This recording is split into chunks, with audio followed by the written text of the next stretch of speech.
တစ်ချက်အနေနဲ့ညီမေးတာဒီဟိုမှာလာလို့တဲ့ကုမ္ပဏီနော်ကျွန်တော်သိရတော့ဒီဂျပါကုမ္ပဏီရဲ့တော့ဒါဥသားထက်အောင်ရဲ့သူက ABCD အကွက်လေးနဲ့ပေါ့ဒီဟိုမှာအရှိသားနေရကုမ္ပဏီတွေကျတဲ့နေရာယူဆိုတဲ့သဘောပေါ့တခါတည်းအဲ့မှာဒီမှာစာပါတယ်ဂျပါကုမ္ပဏီရဲ့ဥသစ်ထက်အောင်ကုမ္ပဏီရဲ့ဥအာလူခေပေါ့ပြီးတော့ဒီကြတော့ကျွန်တော်မသိရသေးဘူး E ကြတော့ဆက်ပြုံးမွေးမြေဝူကြီးဆိုပြီးတော့သူတို့ရေးထားတယ် F ကြတော့သူတို့ဒေါ်နင်းမြတ်ထွေးလို့ရေးထားပါတယ်ပြီးတော့ G ဥကုကိုပေါ့ပြီးတော့နောက်တစ်ယောက်ကဒေါက်ခေစားမြေပေါ့နောက်ဆုံးတစ်ယောက်အနေနဲ့ဥကြော်လေးပေါ့အဲ့လိုမျိုးအဲ့ဒီကုမ္ပဏီကိုပေးထားပါတယ်ဒီမြို့နယ်အုပ်ချုပ်မှု၅သိန်းတောင်းတဲ့ကိစ္စကြတော့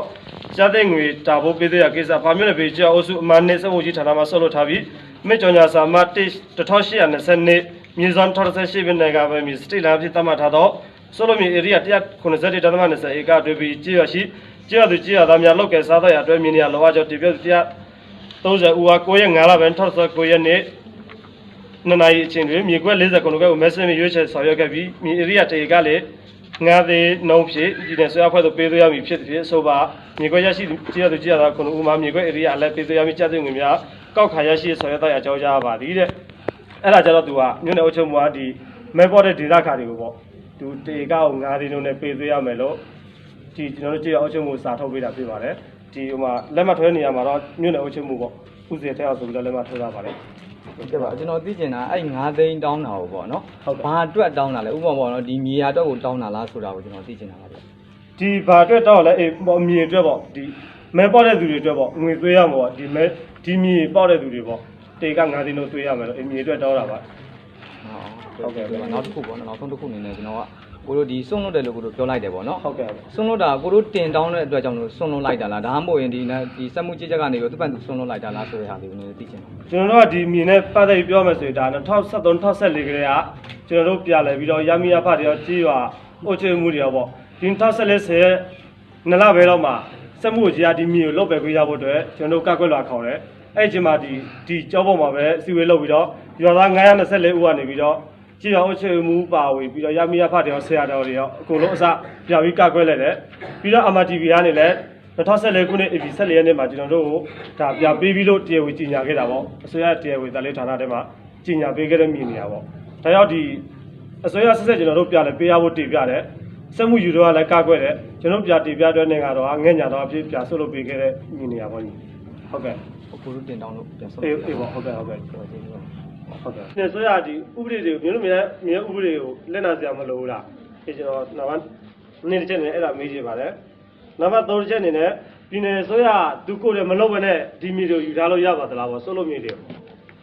အေးပေါ့နောက်တစ်ချက်အနေနဲ့ယူထားတဲ့နေရာမှာကောက်ကွက်လာခေါ်ယူတာလည်းမရှိသလိုဒီအရေးကလေးကလောက်ခဲ့တဲ့ဒီဒေသခါတွေလည်းဒေသခါတွေကိုလည်းအသိပေးခြင်းမရှိဘူးပေါ့လူမသိသူမသိယူတာဥပဒေနဲ့ညီပါသလားပေါ့အဲ့ဒါနံပါတ်3ချက်နဲ့ကျွန်တော်မေးကြည့်ပါတယ်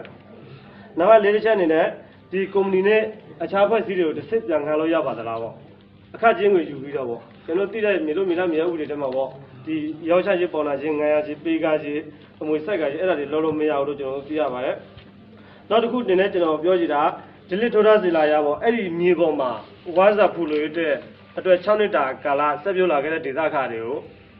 ပြည်နယ်ဆိုတာကျူးဆိုပြီးတော့ခုမြေလို့မြေလားမြေဥပဒေပုံမှန်20ခုနဲ့သူတို့တရားစွဲထားတယ်။အဲ့လိုသူတို့ကျွန်တော်တို့တရားစွဲထားသလိုဒီပြည်နယ်စွဲရကိုယ်တွေရောဒီမြေလို့မြေလားမြေရောရောက်ကြချင်းပေါ်နာချင်းလုံးမရဘဲနဲ့ဒီလက်ဆက်ဦးကြီးကိုယ်တွေစာထုတ်တာတော့ပေါ့။ခုသူကိုယ်တွေအငားချတဲ့သူနေရာပါတယ်ဆိုတော့ဒီဥပဒေကကျွန်တော်တို့ပြည်သူတွေပဲလက်နာမဲ့ဥပဒေလား။အစိုးရဖွဲ့စည်းတွေလက်နာဖို့မလိုဘူးတာပေါ့။အေးတကယ်လို့သူတို့လက်မနာဘူးသူတို့ဒီဥပဒေကိုချုပ်ဖောက်မယ်ဆိုရင်ဘယ်သူကသူတို့အရေးယူမှာလဲ။နံပါတ်1တစ်ချက်အနေနဲ့ကျွန်တော်မေးကြည့်ပါအဲ့ဒါလည်းမေးကြည့်ပါတယ်နံပါတ်2တစ်ချက်အနေနဲ့ကျွန်တော်တို့ဟိုမှာမြို့နယ်အုပ်ချုပ်မှုကနေပြီးတော့စာထုတ်ပေးရရှိပါတယ်ဟုတ်ကဲ့ yes sir စာထုတ်ထားတာကြတော့သူကဒီစက်သိမြေခွဲတာဖို့ပေးသွင်းရကိစ္စဆိုပြီးတော့သူကဒီစုလုံးမြေ150ဧကကိုပေါ့ကျွန်တော်ရွာသား160တောင်းရတယ်အဲ့ဒီမှာဧက80ယူဖို့ဝီရွာလည်းဒီ6လတွဲကောက်တယ်ပေါ်ရမယ်လို့ပြောထားတယ်ပြီးတော့ဆက်ပြုံးမင်းတင်တဲ့ area လည်းပေါ်ပြခဲ့တယ်ဈေးလည်းကောက်တာပြီးအဲ့ကျမှဒီမြို့နယ်အုပ်ချုပ်မှုကခေအုပ်ချုပ်မှုဆောင်တဲ့အဖွဲ့ကနေပြီးတော့မဲစနစ်နဲ့လုပ်ပေးတယ်မဲစနစ်လုပ်ပေးတဲ့ခါကျတော့ဧက80မရဘူးသူတို့ဧက20အနောက်ဘက်ချမ်းမှာပဲပေးဖို့အဲ့လိုမျိုးမဲစနစ်လုပ်တဲ့ခါကျ40ခုနှုန်းပဲပေါက်တယ်ပေါက်တဲ့သူတွေထဲမှာလည်းမဲသာပေါက်တဲ့နေရာမရဘူးပေါ့နေရာမသိတဲ့သူရှိတာပေါ့အဲ့လိုမျိုးဖြစ်တဲ့ခါကျကျွန်တော်တို့ပြကားခွဲတယ်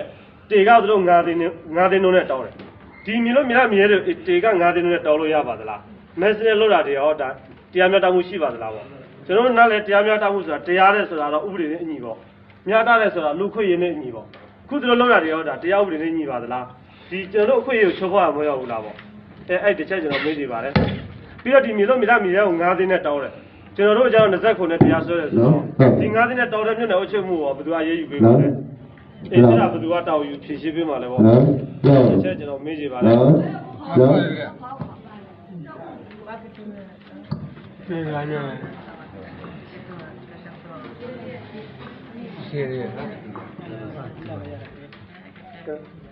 ်ဒါမှလည်းမဲပ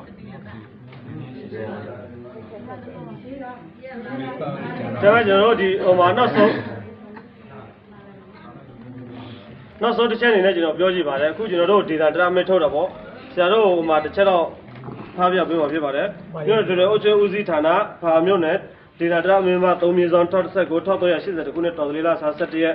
69ခုနှစ်စက်တင်ဘာ9ရက်ပေါ့ကေပီနယ်ဖာမြို့နယ်ပြည်ကျော်အုပ်စုကွင်းမ OSL 45ဗိုလ်တဲပြည်ကွင်းမြေကွင်းမ15ရှိမြေဧရိယာ150ဧကကိုရာသီပင်နဲ့တီးနာပေများဆက်ပြောနေရအတွက်ကေပီနယ်ဆွေးရဖွဲ့နေဖြစ်ပြည်နယ်မြေလို့မြေလားမြေများစီမံခွဲကော်မတီဌာနနှစ်ပေါင်း30လောက်ခွေ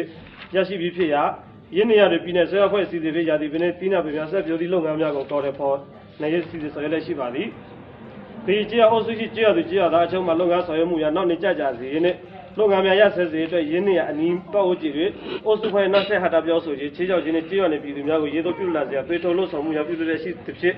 ဒေသတည်ငြိမ်အေဂျာရင်နဲ့တရားဥပဒေစိုးမိုးရေးနဲ့အုပ်ချုပ်လုပ်ငန်းများကိုထိခိုက်စေပါသည်တဲ့။သုံးပြပါရဲ့ကေပီနယ်ဆွေးအဖွဲ့နေပြည်လောက်ခွေရရှိထားသည့်ပြည်ကြေးရွာအုပ်စ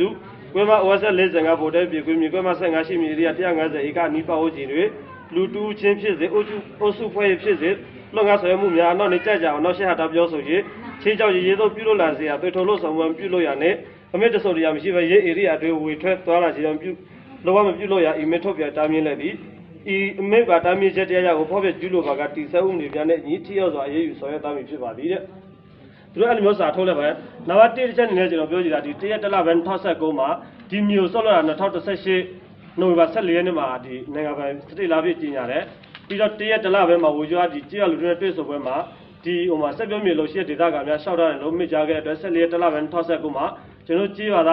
ာဒီ150လို့ကျွန်တော်ယူဖို့မဟုတ်ဘူးကျွန်တော်ဧက80တောင်းတယ်အဲ့ဒီဧက80ထဲမှာလူကြီး160ဦးတောင်းခဲ့တာပေါ့ဒီတေကကိုလူဦးနှုံးနေပေါ့အဲ့ဒီမှာဝေကျွားလည်းဒီတူချင်းဆက်ပြောမိသိနိုင်ဧရိယာပေါ်ပြပါ6လတွဲကောက်တယ်ပေါ်ရမယ်လို့စာလည်းထုတ်ထားတယ်နောက်တစ်ခါကျတော့ဒီမြေတွေကိုသူတို့လုတ်ပဲခွေးရတဲ့အတွက်ဘယ်သူမှမဝေရဘူးတဲ့ဝေရောက်ခွင့်မရှိဘူးတဲ့ထုတ်ပြတယ်နောက်တစ်ခါကျတော့ဒေတာတရမထထုတ်ပြအဲ့ဒီစာတွေကအဝေထွက်တွေကအဲ့ဒါကျတော့အဲ့ဒါကျွန်တော်တို့နားမလဲဘူးပေါ့အဲ့ဒါစာဒီတော့ဒါဧက80ပေးမယ်ပြီးတော့ဒီ49ဦးပဲပေးမယ်ဧက20ဦးပဲပေးမယ်ပြီးတဲ့ခါကျတော့ဒါသူတို့လုတ်ပဲခွေးရထားပြီးတဲ့နောက်ပြီးတဲ့ခါကျတော့ဒါဒေတာတရမထုတ်ပြတယ်ဒီဒေတာတရမကနံပါတ်1တစ်ချက်အနေနဲ့ကျွန်တော်ပြောချင်တာကျွန်တော်တို့ကဒီကျွန်တော်တို့ရွာကိုလာလို့တယ်ပြီးတော့ကျွန်တော်တို့ရဲ့စက်ကွက်ထဲကိုလည်းဒီဘူရိုဇာလာထိုးတယ်အဲ့ဒါကိုကျွန်တော်တို့ကမေးခွင့်မရှိဘူးလားသူတို့လာထိုးတဲ့နေရာမှာဒီမြို့နယ်ကြေးအောင်အုပ်ချုပ်မှုလည်းသိပေးခြင်းမရှိဘူးရမရဖပါဘူးရွာတိုင်းတရားမှမသိရဘူးကျွန်တော်ရွာထဲမှာလာတဲ့လူတွေကိုကျွန်တော်တို့အနေနဲ့သွားပြီးမေးခွင့်မရှိဘူးလားဆရာတို့ဘယ်ကလ